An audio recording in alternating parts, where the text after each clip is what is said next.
Assalamualaikum warahmatullahi wabarakatuh. Nama saya Ratna Dewi Sulistioningsi dari SD Negeri 1 Pasawahan, calon guru penggerak Angkatan 9 Kabupaten Cirebon.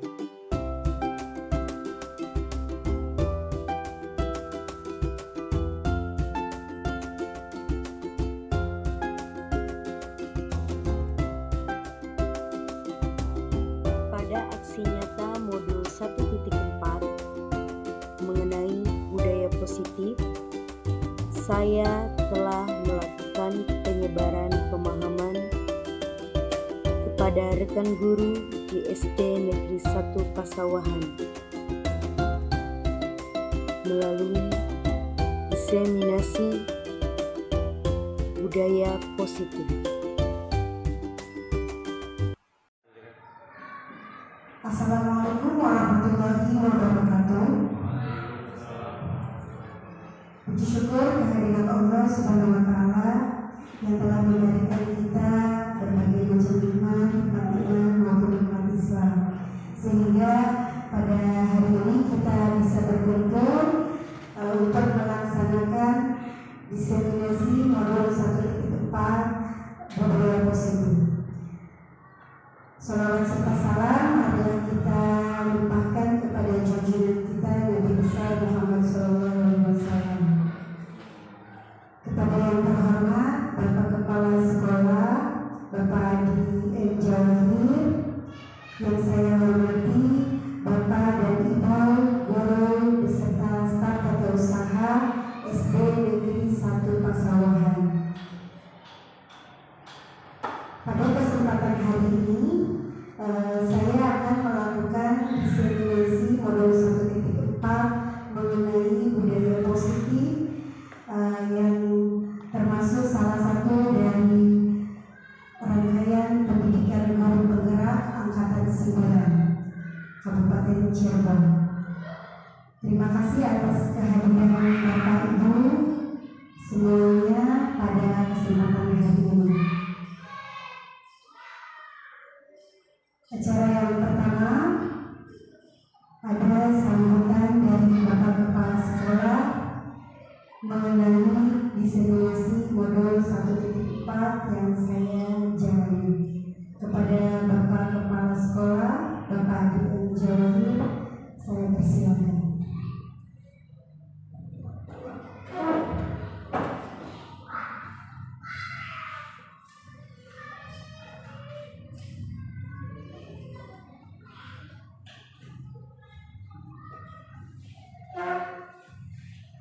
Assalamualaikum warahmatullahi wabarakatuh.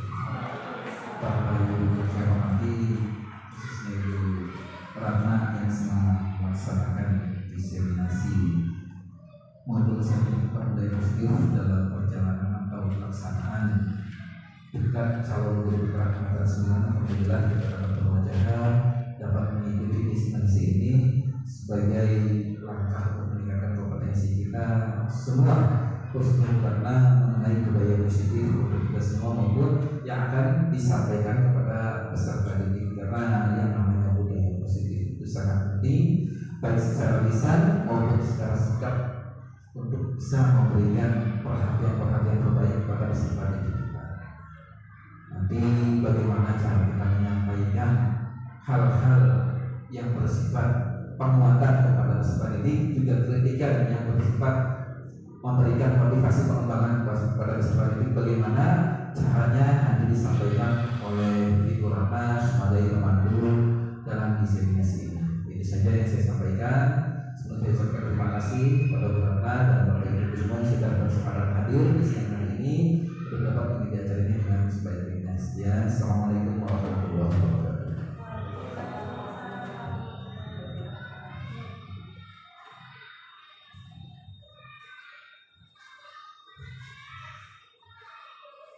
Terima kasih kepada Bapak Kepala Sekolah atas sambutannya. Kemudian acara selanjutnya saya buka untuk memulai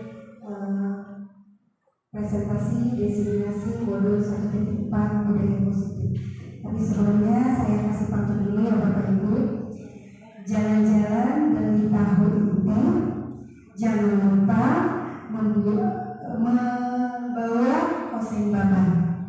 Hari ini kita akan diskusi mengenai budaya positif bersama bapak-bapak dan ibu-ibu guru hebat. Terima kasih teman-teman buat kita semua. Ya. Budaya positif pada modal 1.4 ini tentang budaya positif terdiri dari beberapa konsep yang akan saya sampaikan. Yang pertama yaitu ada disiplin positif dan nilai kebajikan universal, teori motivasi, hukuman dan penghargaan, dan restitusi. Kemudian ada keyakinan kelas, teori kebutuhan dasar manusia dan dunia berkualitas, teori 5 posisi kontrol, dan teori segitiga restitusi. Tujuan pendidikan menurut Ki Hajat Dewantara yaitu tujuan pendidikan adalah menuntun segala kodrat yang ada pada anak-anak agar mereka dapat mencapai keselamatan dan kebahagiaannya yang setinggi-tingginya, baik sebagai manusia maupun sebagai anggota masyarakat. Oleh sebab itu, pendidikan itu hanya dapat menuntun tumbuh atau hidupnya kekuatan kodrat yang ada pada anak-anak agar dapat memperbaiki lakunya bukan dasarnya, hidup dan tumbuhnya kekuatan kodrat anak. Itu tujuan pendidikan Bapak-Bapak dan Ibu. Kemudian pendidikan diibaratkan seperti seorang petani, seperti pendidik atau guru itu seperti seorang petani, dan siswanya itu diibaratkan sebagai tanamannya, dan sekolahnya itu adalah tanah tempat untuk bercocok tanamnya. Nah, di sini kita bisa disimpulkan bahwa untuk mendapatkan hasil dari tanaman yang kita tanam menjadi hasilnya baik, oleh karena itu kita harus merawatnya, ya Bu. Kemudian menjaganya agar bisa tumbuh dan berkembang menjadi atau menjadikan hasil yang baik gitu dan bermanfaat untuk semuanya. Seperti halnya dalam pendidikan, seorang pendidik dan atau guru juga harus bisa menumbuh menuntun murid atau siswanya di sekolah gitu, seperti itu, sesuai dengan kodrat alam dan kodrat zamannya. Kemudian disiplin positif yang pertama dan nilai-nilai kebajikan. Budaya positif di sekolah yaitu nilai dan kebiasaan di sekolah yang berpihak pada murid agar mereka dapat berkembang menjadi pribadi yang kritis, penuh hormat dan bertanggung jawab sesuai dengan profil pelajar Pancasila. Kemudian konsep inti budaya positif ini ada perubahan paradigma pembelajaran atau paradigma belajar, disiplin positif, nilai-nilai kebajikan, kebutuhan dasar manusia, motivasi perilaku manusia, posisi kontrol guru, keyakinan kelas, dan segitiga restitusi. Ada banyak sekali yang termasuk dari konsep budaya positif yang sebenarnya harus kita lebih pahami lagi ya untuk mendidik murid-murid kita. Perubahan paradigma belajar yang pertama. Dalam membangun budaya positif, sekolah dapat menyediakan lingkungan yang positif, aman dan nyaman agar siswa mampu berpikir, bertindak dan mencipta dengan merdeka, mandiri dan bertanggung jawab. Kemudian disiplin sangat berkaitannya dengan kontrol guru terhadap siswa. Nah, Bapak Ibu, coba kita ikuti arahan dari permainan ini. Coba Bapak Ibu di sini namanya cobalah buka. Nah, nanti coba Anda bayangkan, coba Bapak Ibu bayangkan bahwa Bapak Ibu menyimpan sesuatu yang sangat berharga di dalam kepalan tangan Bapak Ibu. Kemudian Bapak Ibu perlu menjaga benda tersebut sekuat tenaga Bapak Ibu karena begitu pentingnya untuk kehidupan Bapak Ibu semua. Nah, tugas rekan Bapak Ibu yang sebelahnya atau yang di belakang atau yang di depannya mencoba dengan segala cara untuk membuka kepalan tangan Bapak Ibu.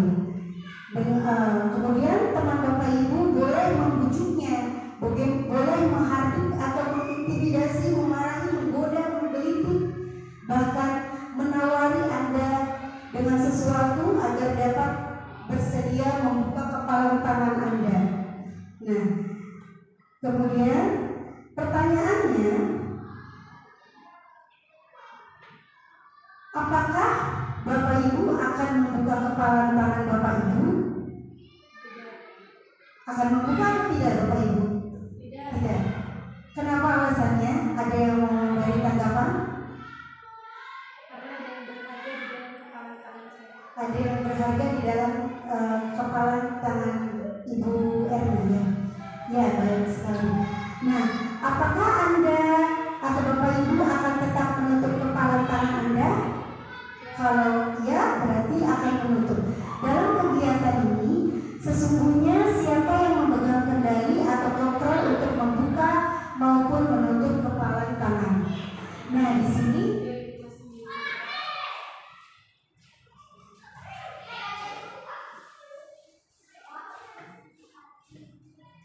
jawabannya Bapak Ibu dari pertanyaan yang tadi, bahwa kita sendirilah yang memegang kontrol atau kendali kita, apakah kepalan tangan kita akan dibuka atau ditutup, gitu ya.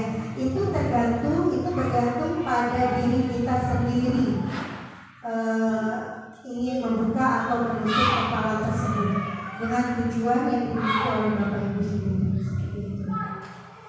Nah, kemudian di sini ada teori kontrol menurut Dr. William Glasser. Beberapa miskonsep yang kita tidak sadari dalam konteks pendidikan. Yang pertama, ada ilusi guru mengontrol murid. Pada dasarnya, kita tidak dapat memaksa murid untuk membuat sesuatu jikalau murid tersebut memilih untuk tidak melakukannya. Kemudian yang kedua, ilusi bahwa semua penguatan positif, efektif, dan bermanfaat. Penguatan positif atau bujukan adalah bentuk kontrol yang akan berlaku dalam jangka waktu tertentu.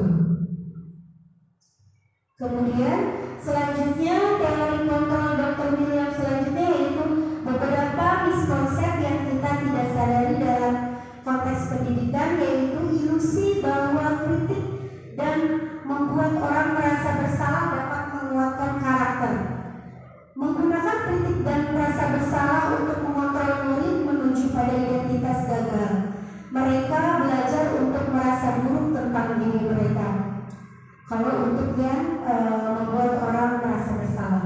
Kemudian kalau untuk ilusi bahwa orang dewasa memiliki hak untuk memaksa, bahwa perilaku memaksa tidak akan efektif untuk jangka waktu panjang dan mungkin justru membentuk sebuah hubungan permusuhan nantinya. Kesimpulannya, sebagai seorang guru, tugas kita adalah menuntun tumbuh kembangnya murid sesuai dengan kodrat alam mereka agar menemukan keselamatan dan kesejahteraannya, bukan dengan paksaan atau kontrol yang mengikat, tapi dengan menanamkan nilai-nilai yang dapat mereka yakini agar menjadi sebuah motivasi internal atau intrinsik, motivasi dari dalam. Jadi agar siswa itu menyadari apa yang mereka lakukan, baik atau buruk. Kemudian yang selanjutnya itu makna disiplin. Dalam rangka menciptakan lingkungan positif, salah satu strategi yang perlu kita tinjau kembali adalah penerapan disiplin di sekolah. Ketika mendengar kata disiplin, apa yang terbayang di benak Bapak Ibu semuanya? Kira-kira mengenai disiplin itu menurut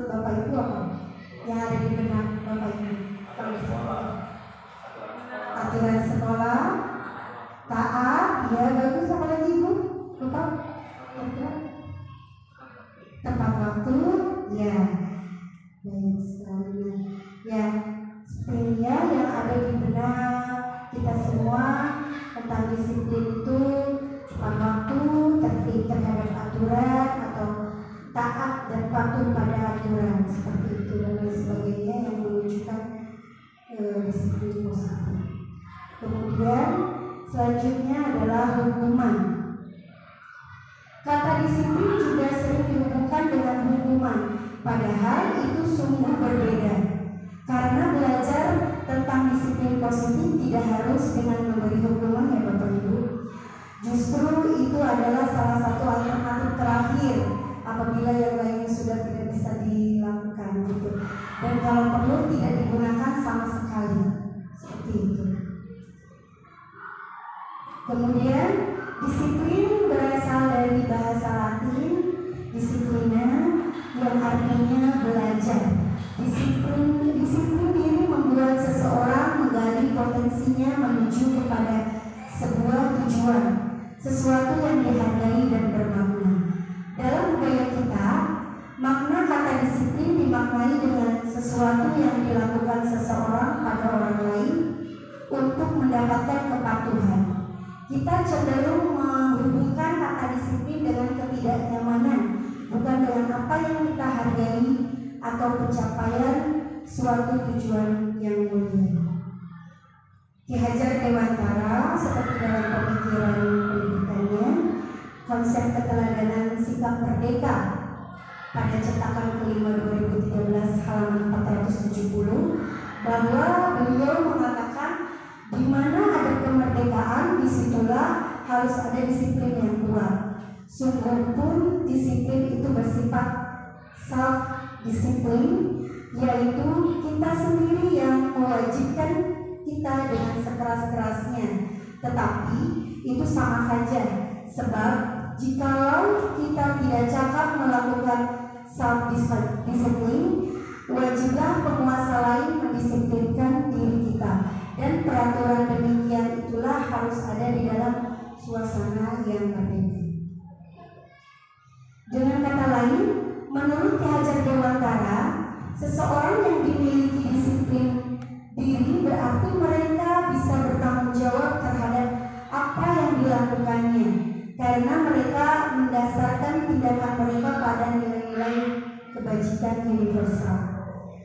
Seperti menurut Diana dosen, bahwa untuk menjadi seorang murid atau pengikut seseorang harus paham betul alasan mengapa mereka mengikuti suatu aliran atau ajaran tertentu, sehingga motivasi intrinsik bukan ekstrinsik. Jadi yang digunakan itu motivasi intrinsik yang dari dalam diri, bukan dari luar karena pengaruh dari orang lain seperti itu.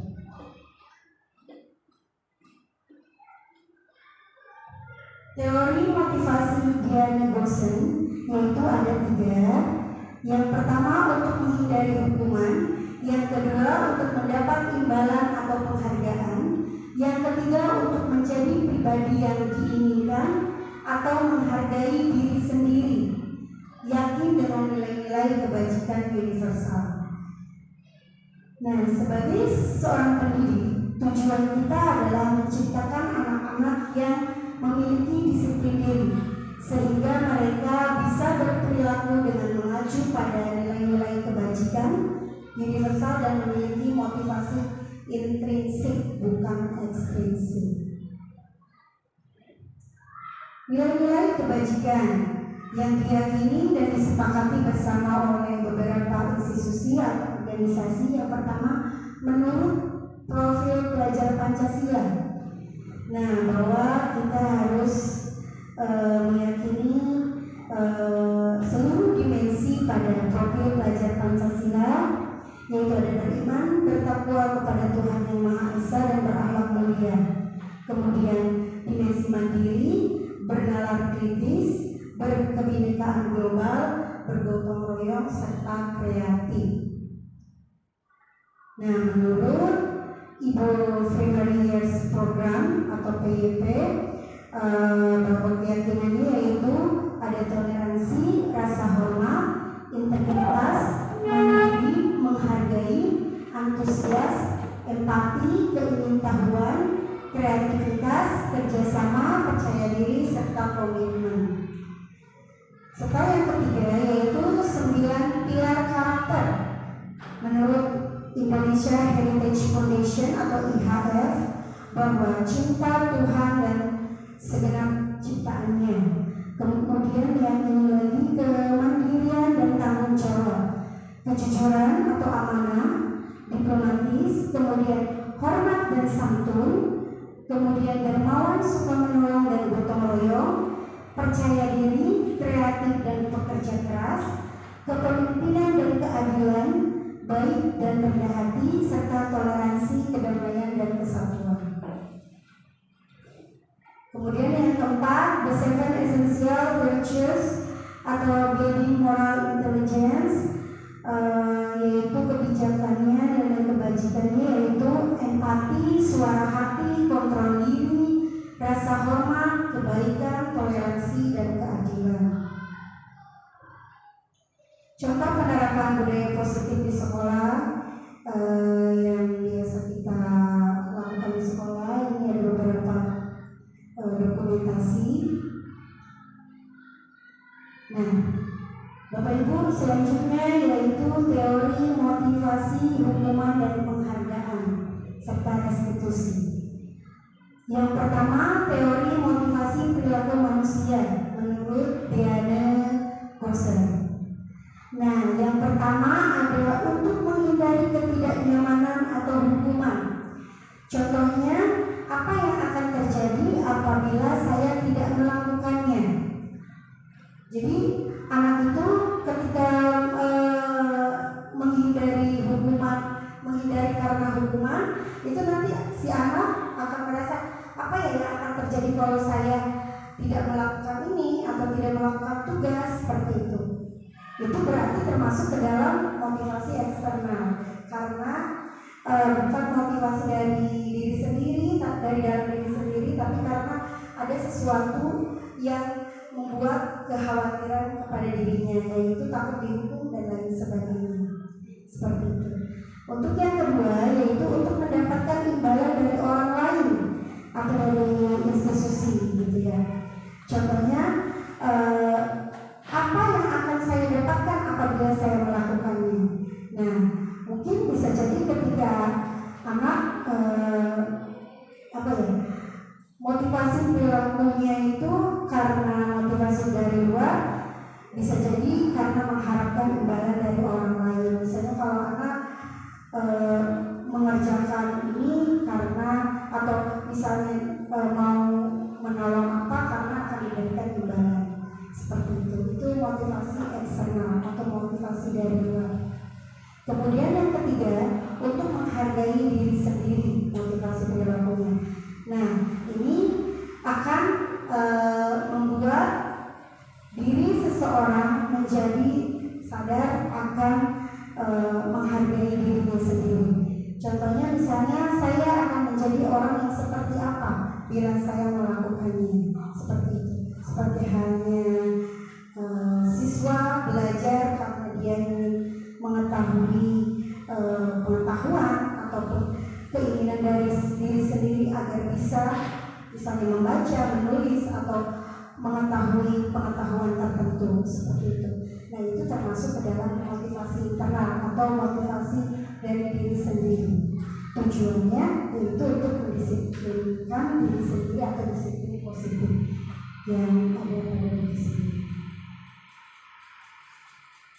Dihukum oleh penghargaan. Nah, Bapak Ibu, bahwa penghargaan berlaku sama dengan kehukuman, dalam arti meminta atau membujuk seseorang melakukan sesuatu untuk memenuhi suatu tujuan tertentu, dan orang yang meminta atau membujuk, dorongan eksternalnya atau dorongan dari luarnya, dan akan ada faktor ketergantungan. Beberapa dampak dari pemberian penghargaan menurut Alcy Cohn pada tahun 1993. Nah, di sini ada pengaruh jangka panjang dan jangka pendek dan jangka panjang, kemudian penghargaan penghukum, penghargaan mengurangi ketepatan, penghargaan tidak efektif, penghargaan merusak hubungan, kemudian penghargaan menurunkan kualitas, penghargaan mematikan kreativitas, penghargaan mengurangi motivasi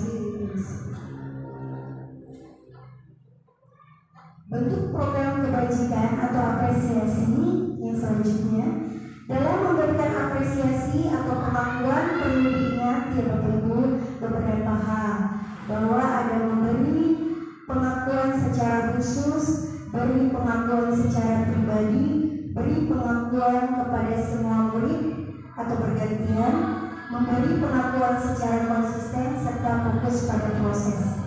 Di sini ada contoh pengakuan apresiasi kebajikan.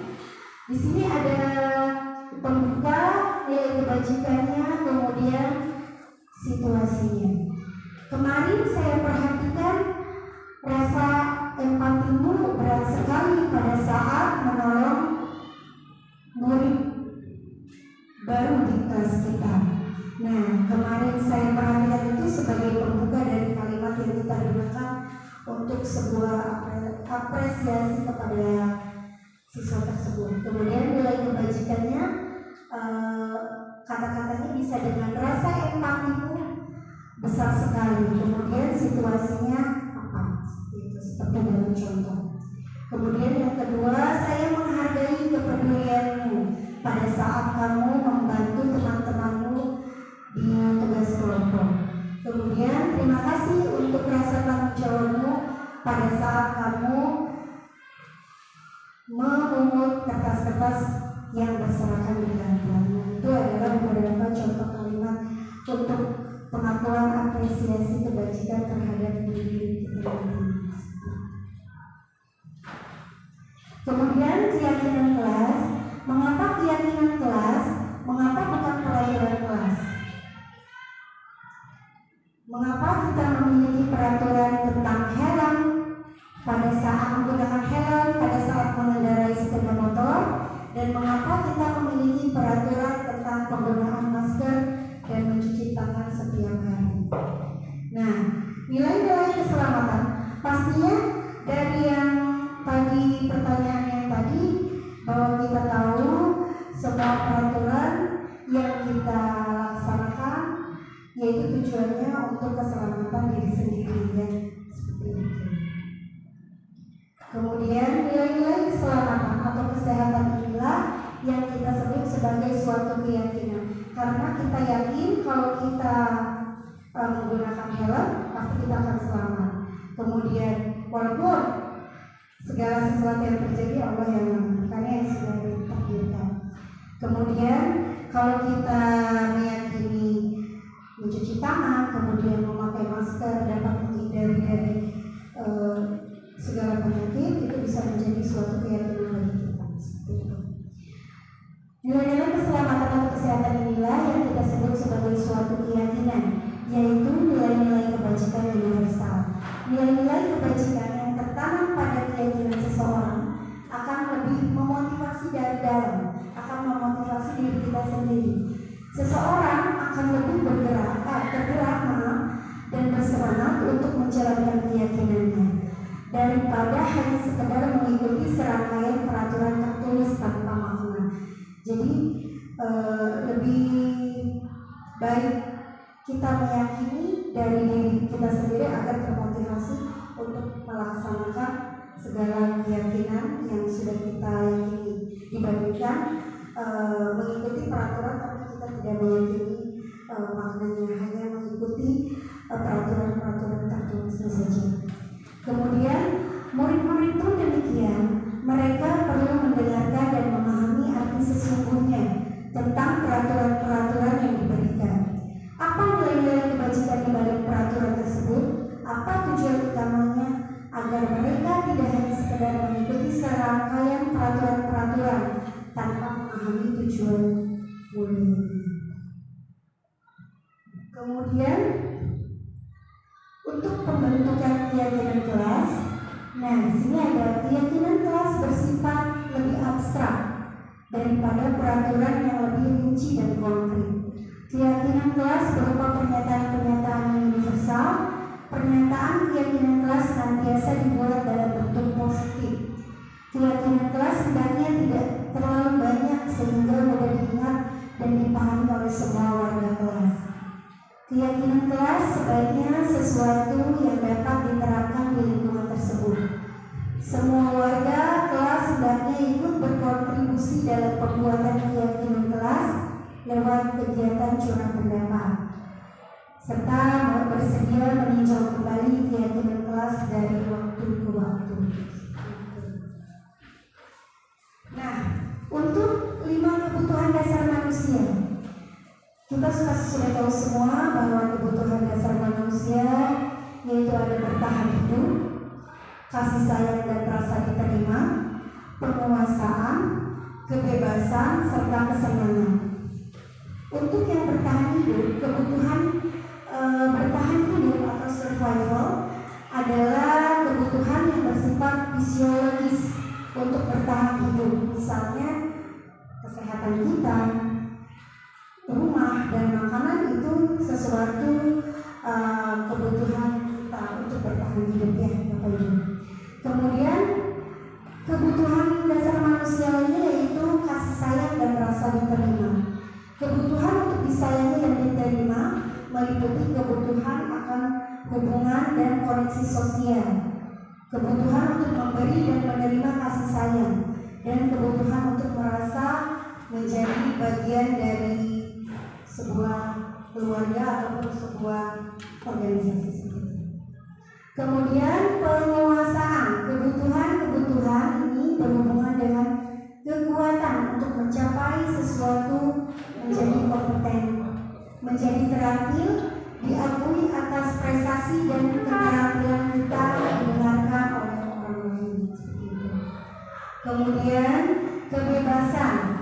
Nah, untuk kebebasan ini, kebutuhan untuk bebas adalah kebutuhan akan kemandirian, otonomi, memiliki pilihan dan mampu mengendalikan arah hidup seseorang. Seperti itu. Dan yang terakhir adalah kesenangan. 5 kebutuhan yang terakhir itu adalah kesenangan, yaitu kebutuhan akan kesenangan adalah kebutuhan untuk mencari kesenangan, bermain dan tertawa. 5 kebutuhan dasar inilah yang harus kita penuhi untuk hidup. Kemudian dunia berkualitas. Di sini dunia berkualitas adalah tempat khusus dalam pikiran, tempat menyimpan gambaran representasi dari semua yang diinginkan. Bisa berisi orang-orang, hal-hal dan apa saja yang terbaik dalam hidup, dan membuat merasa bahagia dan terpenuhi segala kebutuhan dasarmu. Kebutuhan dasar bersifat lebih umum dan universal, sedangkan dunia berkualitas lebih unik dan universal dan personal. Kemudian guru dapat membangun interaksi yang memberdayakan dan memerdekakan murid, maka murid akan meletakkan dirinya sendiri sebagai individu yang positif dalam dunia berkualitas. Nah, 5 posisi kontrol guru. Di sini ada 5 posisi kontrol guru, yaitu sebagai penghukum, pembuat merasa bersalah, sebagai teman, pemantau, dan manajer. Penghukum, posisi kontrol penghukum seperti nada suara tinggi, keras, bahasa tubuhnya mungkin dengan melotot, jari menunjuk-nunjuk, menghardik, dan lain sebagainya. Kemudian pemantau, posisi pemantau berdasarkan pada peraturan-peraturan dan konsekuensi. Dengan menggunakan sanksi atau konsekuensi, kita dapat memisahkan hubungan pribadi kita dengan guru. Kemudian untuk pembuat merasa bersalah, pada posisi ini biasanya guru akan bersuara lebih lembut, Bapak Ibu. Membuat rasa bersalah akan menggunakan keheningan yang membuat orang lain merasa tidak nyaman, bersalah, dan rendah diri. Kemudian kalau posisi kontrol sebagai teman, guru pada posisi ini tidak akan menyakiti murid, namun akan tetap berupaya mengontrol murid melalui persuasi ajakannya, gitu ya. Posisi teman pada guru bisa negatif ataupun positif. Kemudian yang terakhir adalah manajer. Posisi di mana guru membimbing murid untuk memiliki sikap disiplin positif, mempersilahkan murid mempertanggungjawabkan perilakunya, mendukung murid agar dapat menemukan solusi atas apa permasalahan yang dilakukannya secara sendiri.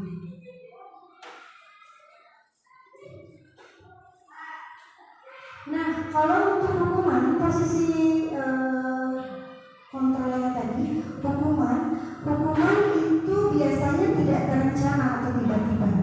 Murid tidak tahu apa yang akan terjadi dan tidak dilibatkan sebelumnya.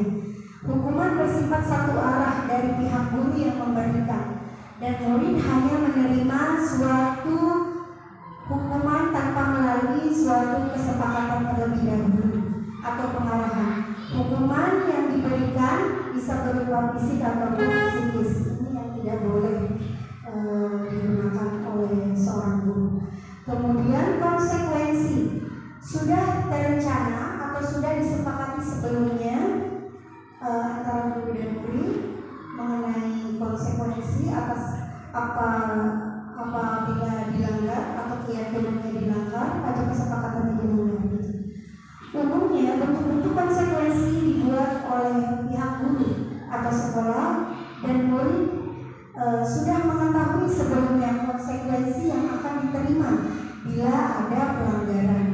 Pada konsekuensi, murid tetap dibuat tidak nyaman untuk jangka waktu pendek, walaupun konsekuensinya sudah diketahui atau sudah disepakati bersama, sudah diketahui sebelumnya oleh anak-anak karena sudah melalui kesepakatan Bapak Ibu, tapi tetap pasti anak akan dibuat tidak nyaman dengan konsekuensi tersebut dalam jangka waktu yang pendek seperti itu.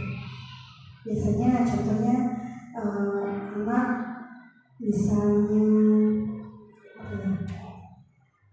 tidak mengerjakan tugas, kemudian sama gurunya itu diberikan tugas lebih banyak lagi. Gitu, misalnya suruh membuat tulisan bismillah misalnya astagfirullah berapa lembar gitu. Nah itu tetap walaupun sudah menjadi suatu konsekuensi antara guru dan murid, tapi itu akan membuat murid tetap tidak nyaman atas konsekuensi jangka waktu pendek. Kemudian restitusi yaitu berarti ada proses menciptakan komunikasi bagi murid untuk memperbaiki kesalahannya. Proses kolaboratif yang mengajarkan murid untuk mencari solusi sendiri atas kesalahan yang dibuatnya.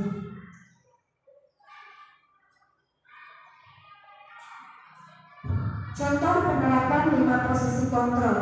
Nah, di sini ada beberapa contoh posisi kontrol ya. Di sini kasusnya siswa terlambat masuk kelas misalnya. Nah, kalau penghukum biasanya dia akan memberikan hukuman misalnya berdiri di depan kelas sampai jam pelajaran selesai. Kemudian kalau posisi kontrol pembuat merasa bersalah, nanti biasanya guru akan memberikan berapa kali ibu dan bapak harus memberitahu kamu selalu saja mengecewakan bapak dan ibu. Nah, seperti itu. Kemudian kalau posisi kontrol sebagai teman, bisa dengan seperti ini kalimatnya yang akan dilakukan oleh guru tersebut. Misalnya, ayo dong ikuti peraturan sekolah, tolong bantu ibu bapak ya sekali ini, lain kali jangan berbuat seperti ini lagi ya. Nah itu mungkin dari kita pernah melakukannya. Nah ini termasuk ke dalam posisi kontrol sebagai teman. Nah kemudian kalau posisi kontrol pemantau, contohnya seperti ini kalimatnya, kamu sudah melanggar peraturan sekolah, kamu tahu konsekuensinya. Setelah pelajaran selesai, kamu jangan istirahat dulu, buat catatan tadi yang sudah kamu tertinggal, gitu, misalnya seperti itu. Nah itu adalah posisi kontrol sebagai pemantau, dan inilah posisi kontrol sebagai manajer. Nah, guru biasanya akan menuntun atau membimbing murid, misalnya dengan contoh siswa yang melakukan dengan menanyakan kesalahannya. Apakah kamu tahu kesalahanmu? Misalnya seperti itu. Kira-kira bagaimana kamu memperbaiki kesalahanmu? Jadi biarkan anak mencari solusinya sendiri seperti itu dengan bimbingan kita. Kemudian posisi kontrol apakah aku? Coba di sini ada kamu tidak pernah benar melakukannya. Kira-kira ini posisi kontrol apa ya Bapak Ibu? Kamu tidak pernah benar melakukannya. Penghukum ya, ini penghukum. Kemudian kamu tidak pernah benar melakukannya. Nah, ini adalah posisi kontrol sebagai penghukum. Kemudian kamu yang ini apa yang kira Bapak Ibu? Kamu tidak akan mendapatkan nilai jika kamu tidak mengerjakan tugas. Dari yang tadi itu, pemantau, teman, atau penghukum? Pemantau. Ya, betul sekali, pemantau. Kemudian, nah di sini ada studi kasus Bapak Ibu. Andi kurang menguasai pelajaran matematika sehingga pada saat pelajaran tersebut berlangsung, dia lebih banyak berdiam diri dan tampak tidak semangat mengikuti pelajaran. Saat guru matematikanya, Pak Ahmad, menanyakan pertanyaan seputar materi yang sedang diajarkan, Andi menjadi gugup karena tidak bisa menjawab dan tidak sengaja menjatuhkan tempat minumnya dari meja, sehingga airnya pun tumpah. Seluruh kelas menjadi gaduh menertawakan perilaku Andi yang tampak bingung dan salah tingkah tersebut. Pak Andi saat itu membiarkan teman-teman Andi menertawakannya, sedangkan Andi tampak malu luar biasa. Malahan Pak Ahmad meminta Andi untuk maju ke depan dan berdiri di depan kelas sambil mengangkatkan satu kakinya karena tidak bisa menjawab pertanyaan Pak Ahmad. Kelas makin gaduh dan anak-anak pun tertawa melihat Andi berdiri di depan kelas sambil mengangkat satu kakinya. Nah, pertanyaannya, apa Anda setuju dengan tindakan Pak Ahmad terhadap Andi? Mengapa? Kira-kira menurut Bapak Ibu setuju tidak dengan tindakan Pak Andi tadi? Tidak ya? Iya, tidak. Mengapa?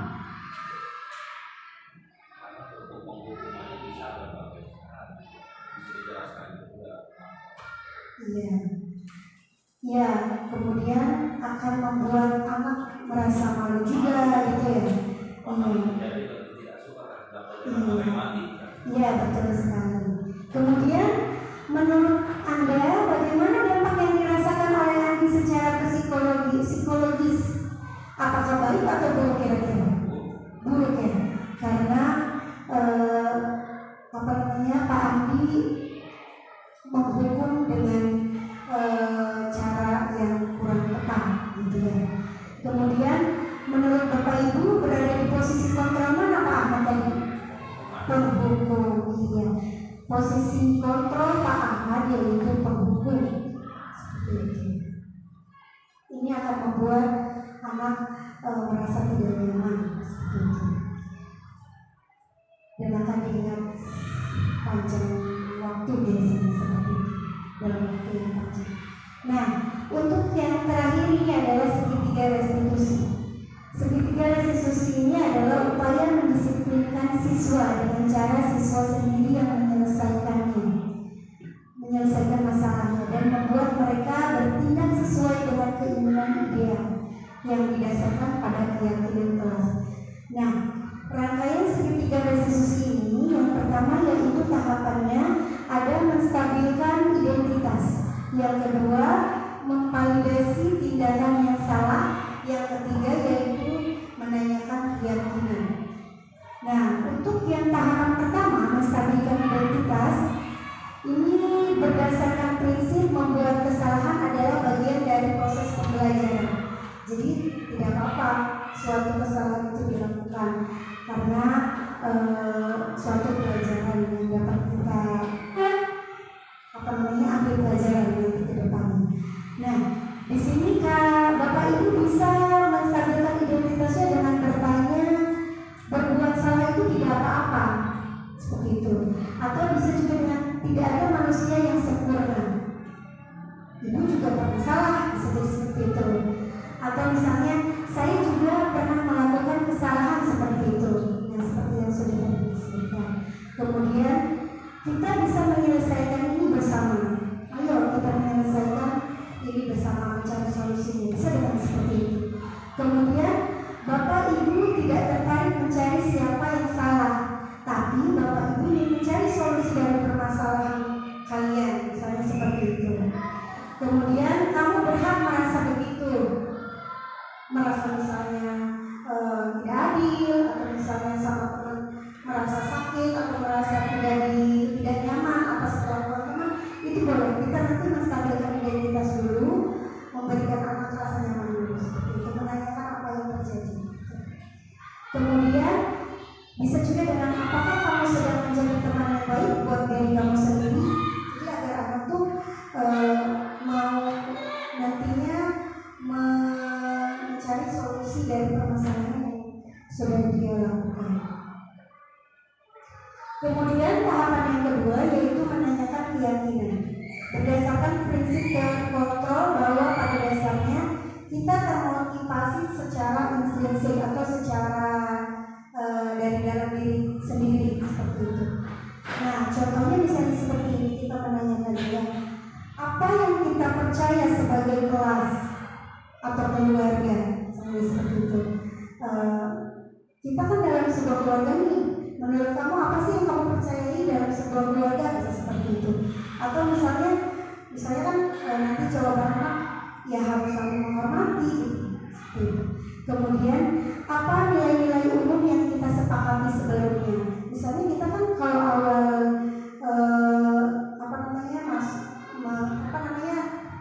menjadi satu buah anggota dalam satu kelas, biasanya kita di awal itu membuat keyakinan kelas atau kesepakatan kelas terlebih dahulu agar semuanya memberikan pendapat mengenai keyakinan-keyakinan yang sudah mereka sepakati agar di kelas tidak dilanggar, agar mereka yakini juga dan ditaati seperti itu.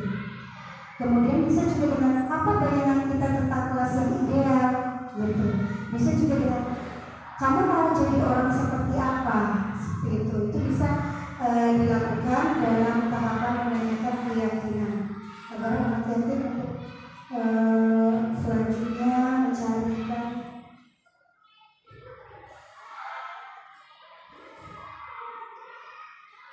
solusi. Nah, di sini ada studi kasus. Di sini Rian sering dapat terlambat sehingga banyak pelajaran yang tertinggal. Nah, ini ada ulasan video yang pernah saya buat dengan murid-murid di SMP 1 Pasawahan mengenai penerapan segitiga restitusi.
Pakai kelas tapi di dalam pel, pel, nggak boleh itu. Ingat makanya harus nih. Inilah Bapak Ibu contoh dari penerapan segitiga restitusi kepada siswa. Kasusnya bahwa dia itu sering datang terlambat, kemudian kita sebagai guru memanggilnya untuk mencari solusi dari permasalahan yang dihadapi oleh Rian.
Baik Bapak Ibu, dari video yang saya tayangkan yang sudah Bapak Ibu lihat itu adalah salah satu dari penerapan segitiga restitusi menggunakan segitiga restitusi untuk menyelesaikan suatu masalah atau untuk menyelesaikan permasalahan yang terjadi pada siswa. Nah, yang tadi terjadi pada studi kasusnya Rian, bahwa di situ Rian sering datang terlambat sehingga banyak pelajaran yang tertinggal. Di situ kita menanyakan disiplin sebentar, menanyakan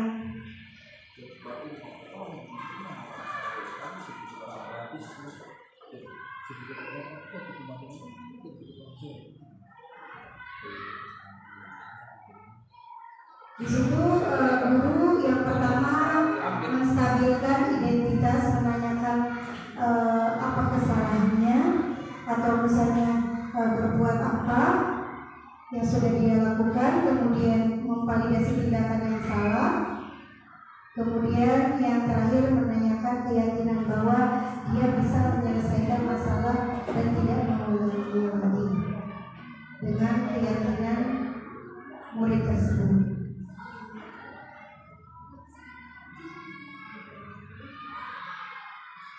Nah, kemudian restitusi adalah sebuah upaya untuk membuat siswa mampu mengevaluasi diri mereka sendiri agar menjadi manusia yang baik sesuai dengan nilai-nilai kebajikan universal, dan sebuah upaya agar setiap kesalahan yang dilakukannya menjadi pembelajaran agar dirinya menjadi lebih baik. menjadi lebih kuat karakternya dan penghargaan pada diri mereka sendiri pun menjadi bertambah.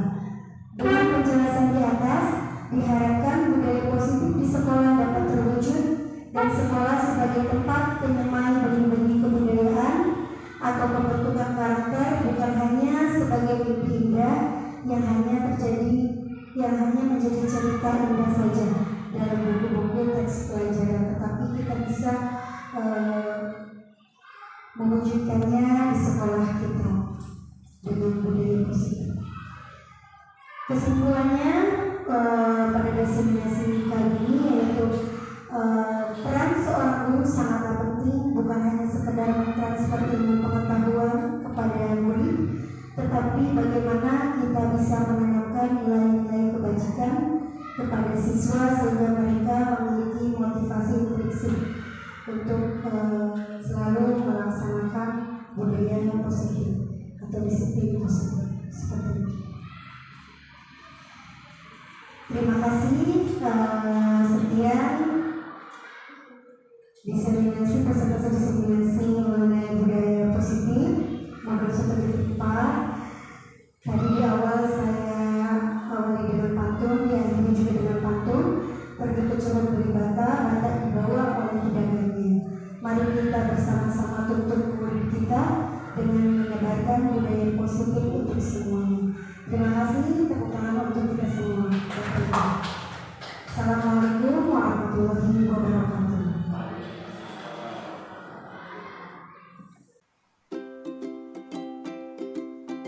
Saya juga menerapkan pemahaman pada siswa dengan pembentukan keyakinan kelas.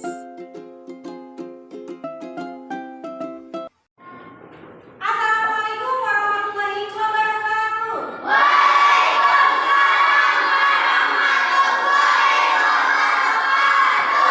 Selamat pagi anak-anak. Bagaimana kabarnya? Alhamdulillah. Nah anak-anak, jadi kali ini kita akan mencoba buat keyakinan kelas. Ada yang tahu keyakinan kelas itu apa? Coba yang tahu boleh angkat tangannya. Tidak ada yang tahu? Nah, keyakinan kelas itu seperti aturan atau peraturan yang harus dilakukan. Tetapi keyakinan kelas ini dilakukan atau peraturan yang dilakukan atas dasar keyakinan keyakinan kalian, agar kalian bertanggung jawab untuk melaksanakannya dengan kesadaran diri, dengan kesepakatan bersama seperti itu. Jadi nanti tidak hanya peraturan di sekolah, tetapi kita juga di kelas 6 harus memiliki keyakinan kelas atau kesepakatan kelas yang sudah kita yakini bersama, yang sudah kita sepakati bersama. Nanti Ibu akan bagikan stiker note-nya untuk kalian tulis. Menurut kalian keyakinan apa yang ingin kamu yakini, yang ingin kita sepakati untuk di kelas kita. Contohnya, misalnya begini. Salah satu contoh keyakinan kelas itu bahwa kita harus saling menghargai, misalnya, atau menghormati, menyayangi dengan teman-teman di kelas, misalnya seperti itu. Kemudian, misalnya ada lagi yang bisa kasih contoh keyakinan kelas, kesepakatannya misalnya apa? Tidak berkata kasar, boleh. Tetapi ketika kita membuat suatu keyakinan kelas atau kesepakatan kelas, kita harus menggunakan kalimat yang positif. Tidak boleh kalimat yang negatif. Kalimat negatif itu yang mengandung kata jangan, kemudian yang ada kata tidak, itu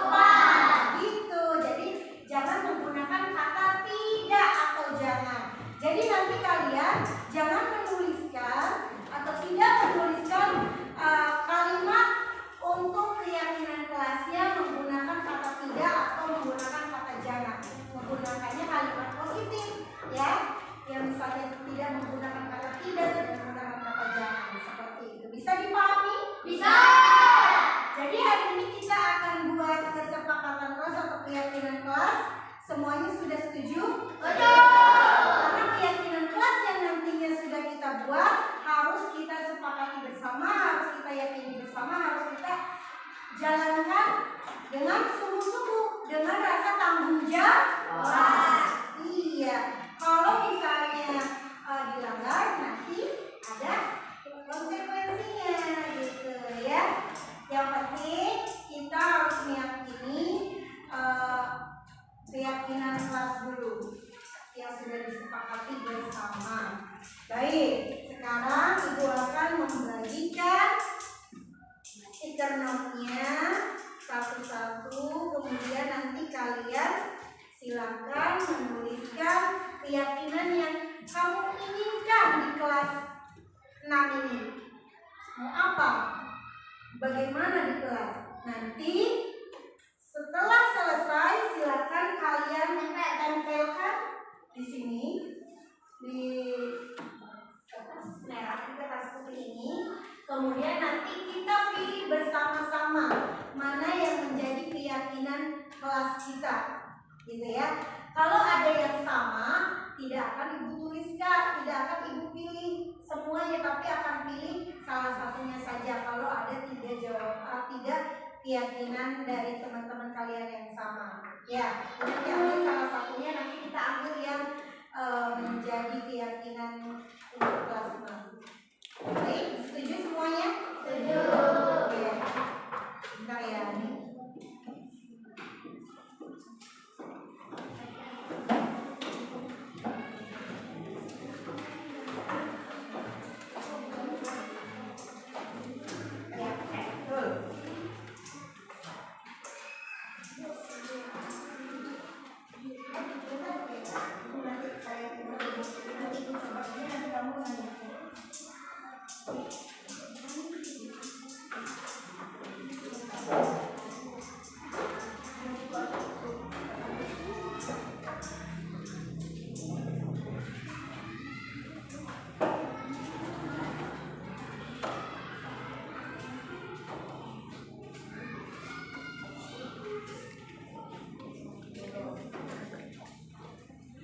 Oke, siapa sebelum kalian menulis keyakinan ada yang mau bertanya? Coba. Oke, gimana Neng? Caranya gimana Bu? Kalian membuat satu keyakinan kelas yang ingin kamu buat, yang ada di sekolah, yang ada di kelas kamu. Kamu menginginkan apa di kelas? Misalnya di dalam kelas tidak boleh, jangan menggunakan tidak. Misalnya di dalam kelas harus bersih, gitu. Kemudian harus saling tolong menolong, gitu. Misalnya apalagi kayak gitu, ya. Berkata sopan, kayak gitu. Paham? Ada lagi yang mau bertanya? Angkat tangan dulu. Gimana? Ya, satu aja. Satu keyakinan kelas saja yang kamu inginkan. Oke? Oke?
Siapa lagi? Oke, lanjut. Ada lagi yang belum menempelkan?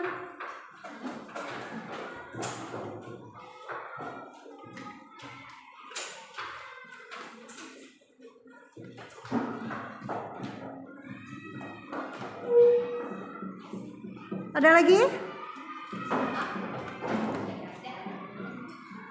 Sudah semua? Bagus. Baik anak-anak, ini semua kalian sudah menempelkan keyakinan kalian dan dituliskan di stiker note dan sudah ditempelkan di sini di lembar keyakinan kelas. Kita akan pilih mana yang kiranya yang menjadi keyakinan kelas ya. Dari keyakinan-keyakinan yang sudah kalian buat. Mana yang akan kita sepakati bersama? Nah, yang pertama di dalam kelas harus sopan. Gak ada yang ribut, gak ada yang ngomong kasar. Itu setuju kalian? Setuju semuanya? Boleh, tapi harus menggunakan bahasanya yang positif ya. Berarti nanti kita ambil apa ini? Gantinya, coba kita nyari lagi. Berarti gini aja, di dalam kelas harus sopan. Nah, kemudian harus tertib ketika belajar. Setuju? Setuju. Oke, bagus. Yang ini kita ambil. Kemudian piket setiap hari di kelas. Setuju? Setuju. Oke, setuju. Ya, bagus. Supaya bersih ya. Jangan berkata kasar, ini tadi udah.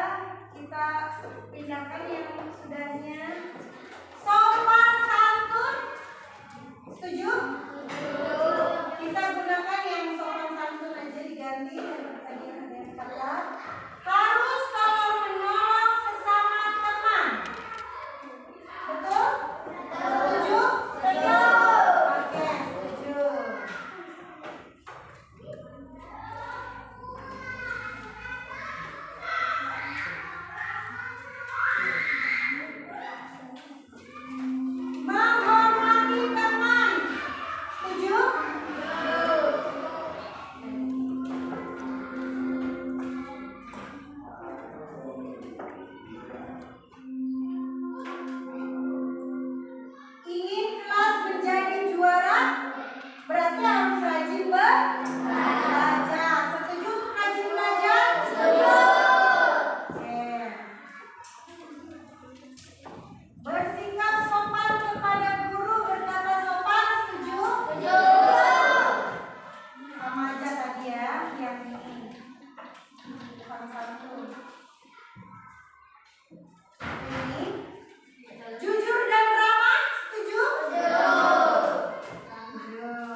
untuk keyakinan yang sudah kalian buat, yang sudah kalian sepakati, karena kalian sudah membuatnya dengan bersama-sama menentukan keyakinan kelas atau kesepakatan kelas bersama.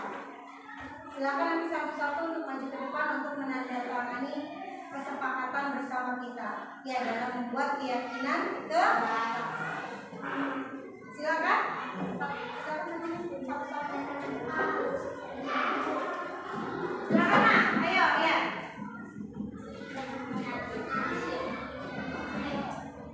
Oh, pulpennya masing-masing.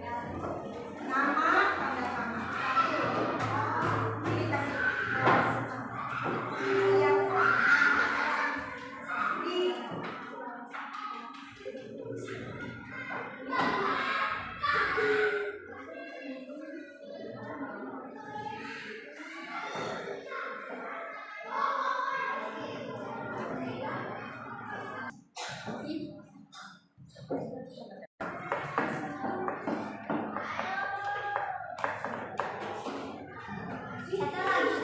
ya, lanjut.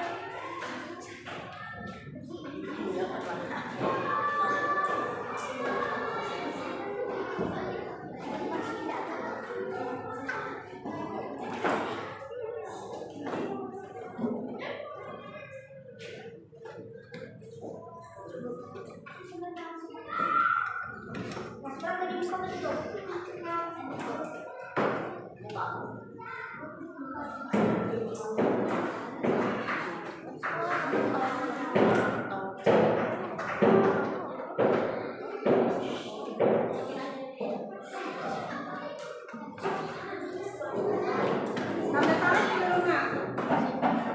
Tanda tangan dulu. Lanjut.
Baik, anak-anak, terima kasih.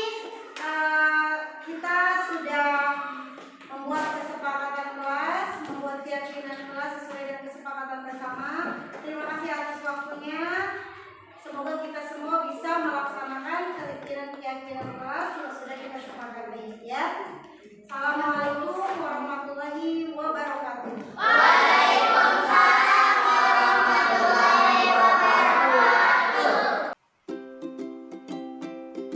Berikut adalah respon murid mengenai penerapan pemahaman budaya positif dengan pembentukan keyakinan kelas pada murid SD Negeri 1 Pasawahan. Assalamualaikum warahmatullahi wabarakatuh. Nama saya Ria Septiana dari kelas 6. Saya senang sudah membuat keyakinan kelas bersama teman-teman di kelas 6. Keyakinan kelas dibuat agar selalu berperilaku baik. Terima kasih. Warahmatullahi wabarakatuh. Saya Siara Nurul-Nisani dari kelas 6. Saya senang sudah membuat keyakinan kelas bersama teman-teman di kelas 6.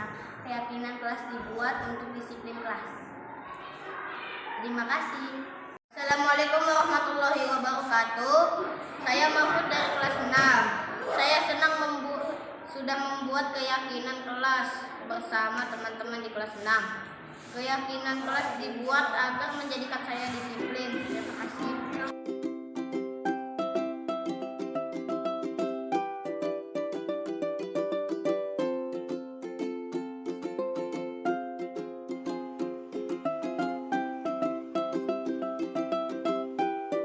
Sekian aksi nyata modul 1.4 mengenai penerapan budaya positif.